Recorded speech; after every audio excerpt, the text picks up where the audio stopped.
Bienvenue dans les capsules pour l'utilisation d'un iPad comme outil de communication et de l'application TD-Snap, créée par la direction DITSA du CIUS Centre-Sud de l'île de Montréal.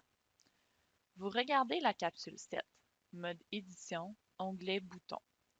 Lorsqu'on ouvre le mode édition, on a accès à 5 onglets. Nous allons voir le premier onglet, soit l'onglet bouton, qui sert à ajouter et modifier les boutons.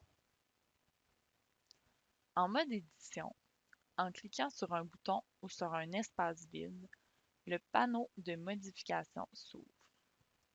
En cliquant sur un espace vide, on crée un bouton blanc qu'on peut modifier.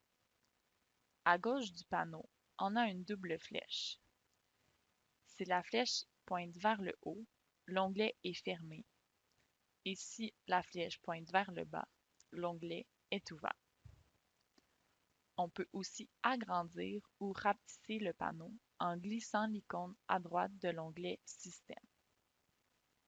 On peut aussi déplacer les boutons.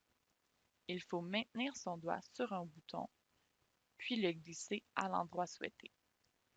Si on le met par-dessus un bouton, les deux boutons vont échanger de place. Si on le met entre deux boutons, tous les boutons de la ligne ou de la colonne vont se décaler pour faire une place au bouton déplacé. Voyons maintenant les différentes options de modification.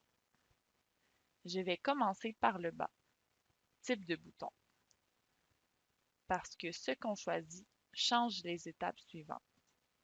Je recommande donc de commencer par cette étape.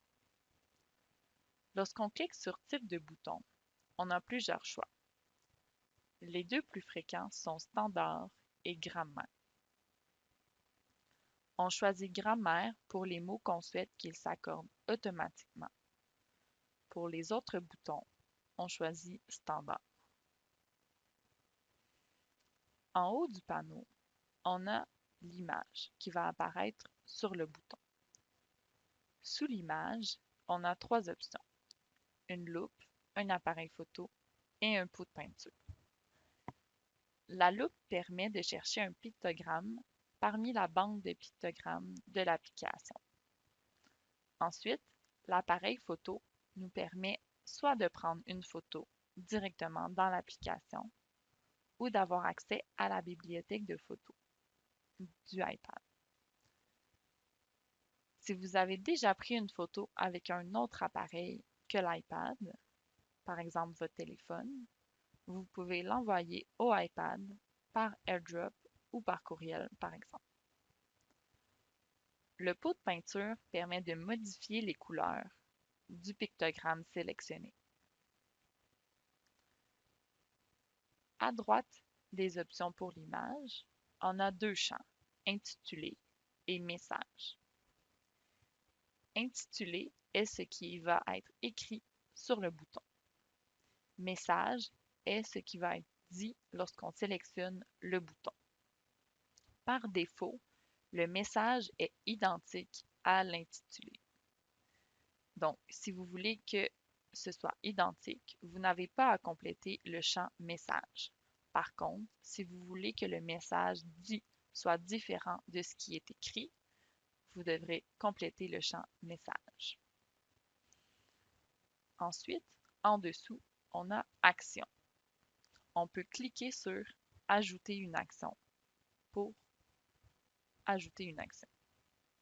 Pour supprimer une action, on clique sur le rond rouge à gauche, puis sur supprimer qui apparaît à droite.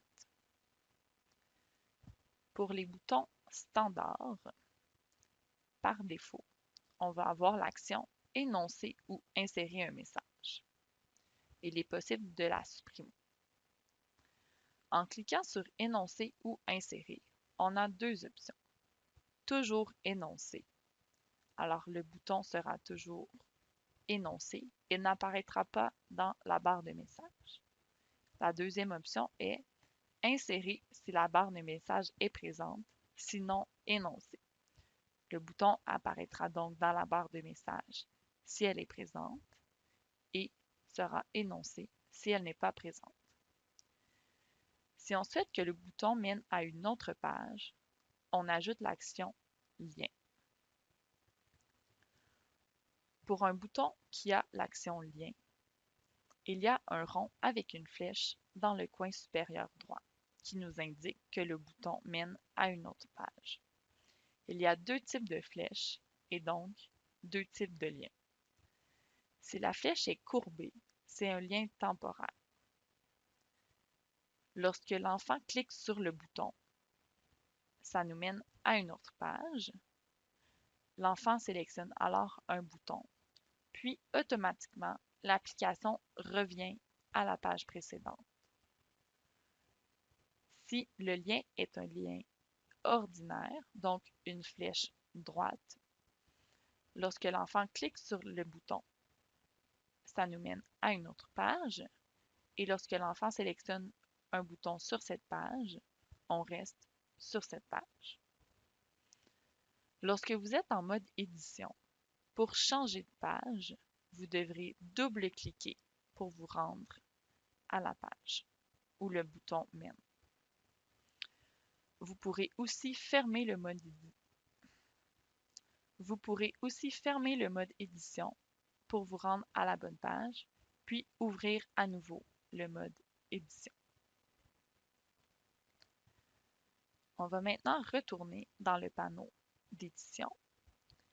Dans le menu de gauche, on a Style qui permet de modifier la couleur du contour et du fond du bouton et le style d'écriture.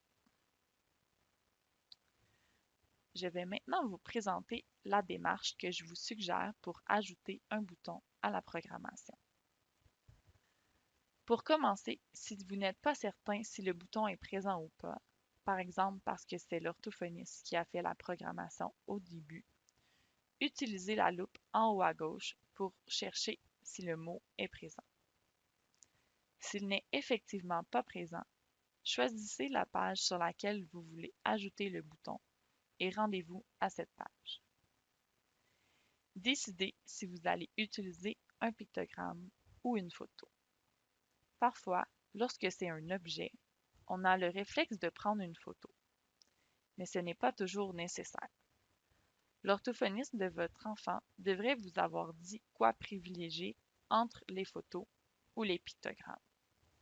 Si vous choisissez de prendre une photo, sortez de l'accès guidé en cliquant 3 fois rapidement sur le bouton principal, puis allez dans l'application Appareil photo pour prendre une photo. Allez ensuite dans Photos, l'application où se trouve la bibliothèque de photos du iPad pour recadrer la photo. Utilisez l'option Modifier, puis la deuxième option à gauche en partant du haut. Vous pouvez alors recadrer la photo en déplaçant les coins du cadre de la photo. Lorsque vous avez terminé, cliquez sur OK en haut à gauche. Lorsque vous êtes satisfait de votre photo, retournez dans l'application TD Snap. Ouvrez le mode édition en cliquant sur l'engrenage et le crayon en haut à droite. Cliquez sur l'emplacement où vous voulez ajouter le bouton. Choisissez le type de bouton que vous souhaitez, standard ou grammaire, puis complétez les champs disponibles. Intitulé, message et l'image. Si vous choisissez standard, sélectionnez les actions que vous souhaitez pour le bouton. Les étapes en bleu sont pour les enfants qui ont plusieurs langues dans leur iPad. Si votre enfant utilise l'application dans 2 langues, n'oubliez pas d'ajouter le bouton dans l'autre langue. Vous pouvez simplement copier-coller le bouton. Regardez la capsule 6, option du mode édition, pour plus de détails sur copier-coller. En mode édition, double-cliquez sur le bouton pour changer la langue pour vous rendre à la page nécessaire. Lorsque vous avez collé le bouton, n'oubliez pas de changer les champs intitulés et messages puisqu'ils resteront dans la langue d'origine. Votre bouton est maintenant ajouté.